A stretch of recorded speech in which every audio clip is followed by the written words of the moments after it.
මේලා මේ බෙන්ගාලි කොටි මේ ඉන්නේ බෙන්ගාල් ටයිගර්. මේලා බංගලාදේශේ තමයි වැඩි වශයෙන් ජීවත් වෙන්නේ. ඊට අමතරව ඉන්දියා නේපාලේ රටවල ජීවත් වෙනවා. මේලාට ජීවත් වෙන්න පුළුවන් අවුරුදු 15000 ස්වභාවික පරිසරයේ. නමුත් අපේ උද්‍යාන ගාව ඉන්නනේ ඊට වඩා වැඩි කාලයක් මේලාට ජීවත් වෙන්න පුළුවන්. මේ කොළන්ට කොච්චර කෑම දෙනවද? මේලාට දෙනවා. ඉංග්‍රීසි වගේ තමයි මේලාට කෑම දෙන්නේ.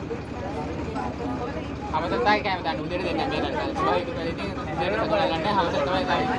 දවල් නිදාගන්න එක කරන්නේ. ඊළඟට ආවා අලි බලන්න. මෙහි අප්‍රිකන් අලියෙකුත් ඉන්නවා. ඒ වගේම ආසියානු අලිත් ඉන්නවා.